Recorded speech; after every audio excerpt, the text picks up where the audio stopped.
Well, Jeremy, your wish is my command. So I've come to the Sarapana Garden at the Saxon Hotel to track down Linda Galvert in her natural environment. And she's going to be telling us exactly what we need to do first to set up our own organic vegetable garden at home.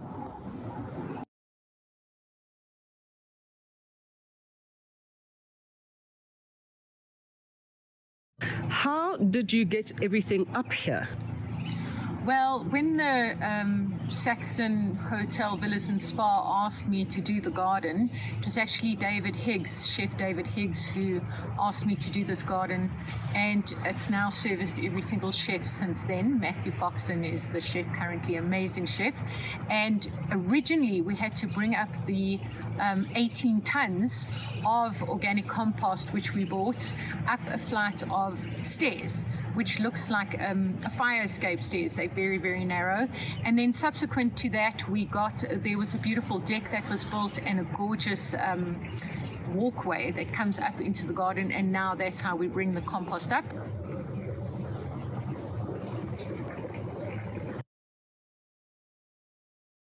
So Linda, here we are in the Sarapana Garden. It's quite a big garden, but as we were talking about a couple of weeks ago, you can actually grow your own food in the size of a door. How big is this little thing right next to you here? It's 2 meters long and about 800 wide. Okay, and what have you got in there at the moment? We've got the most amazing Savoy cabbages and calendula, which you can see on the side, and you know that that's for companion planting. Especially in winter, you don't have access to that many flowers that grow in winter, so calendula is an absolute go-to in winter.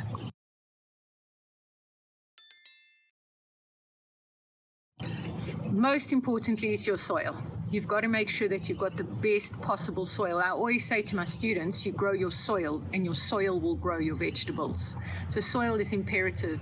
And the best way to get good soil is to create your own compost pile, because the variety that you can put into your compost pile means that there's a greater variety of nutrients. Organic compost is king. Look at that tilth. It's perfect. Thank you. Yeah, oh my goodness, look, it doesn't stick together, it doesn't fall apart, it's perfect. That's good humus in good humor.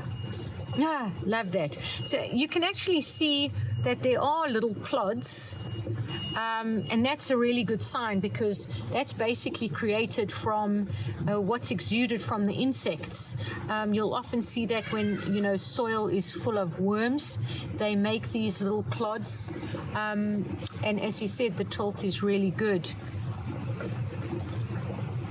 And what about when it comes to fertilizing your plants? Because apparently there's going to be a bit of a shortage of fertilizer. Absolutely. So generally, organic compost is what we use. We also use as a side dress before a major growing season. When we apply the compost, we use Telborn Organic 634 VitaVeg just as a side dress, and we rake that in. But yes, a lot of the compost components come from Russia, and due to the embargoes and war, it's becoming very difficult. So there seems to be a worldwide shortage, certainly one here, of fertilizer, organic and non. We have our own compost that we manage here on site, and we now get our compost from our compost pile, which is enormous.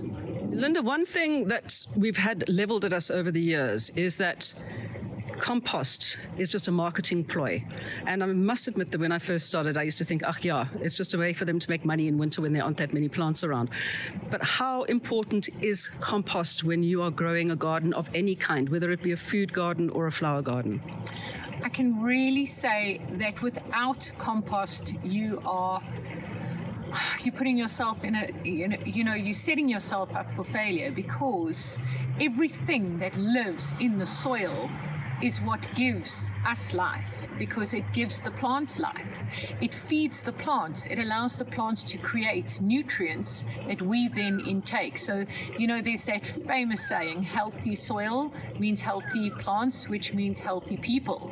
And the thing about, starting your garden off using the best possible environment, and that is purely creating the most healthy soil using compost, is how you're going to get success.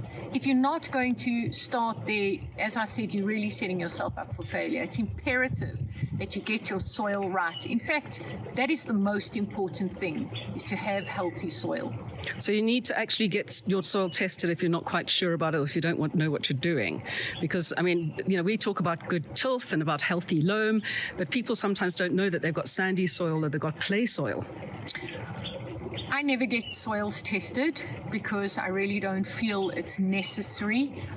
Certainly when you're doing a garden, farming is a different story, but compost, organic compost, because it has the 17 macro and micronutrients in it, it balances out everything. It balances out your pH. It doesn't create imbalance by you adding too much iron or calcium, because when you add too much of one thing, you create an imbalance with another nutrient. So compost really takes care of it all, and it allows the process to be slow. Compost is not soluble, so it doesn't force the nutrients to be taken up by the root system through a water environment. If it's soluble in water, then when the plant takes up the water, it will take up the nutrients. It force feeds the plants. Whereas in this case, there's a slow breakdown. It has everything to do with what's living in the soil, and you've got to make sure that life is sustained and managed. Now, the thing is, some people live in flats. They have balconies. Some people have tiny little townhouse gardens. I mean, even this size here, which isn't a big size, it's the size of a door, would be something that they wouldn't be able to manage. What advice would you have for them? Pot. You can grow anything in a pot. Obviously, the size, the diameter and depth will give you a better crop. But I had a friend in Hog's Back who grew a bunch of cabbages, in fact. Now, a cabbage generally grows to about 35 or 40 centimeters. And she was growing them in the 10-liter buckets that pool chemicals come in. So she obviously cleaned them out quite thoroughly, did the right soil mix for it, put in drainage at the bottom, multiple holes, because that's very important. There is a methodology if you want success in a pot, but they were magnificent. And she put them all on a wall, so they really added such aesthetics to the garden. But yeah, they grew really to full size. Sometimes when you grow in a pot, your plant is going to be stunted. It's not going to grow as big as it would in an open space, and you will get a limited amount of fruit. Like, for example, if you're going to grow an indeterminate tomato in a pot. But it doesn't really inhibit the growth of the plant if it's a really large pot. So we've got fruit trees growing in wine barrels that have been cut in half, which is 70 centimeters wide and 60 centimeters high.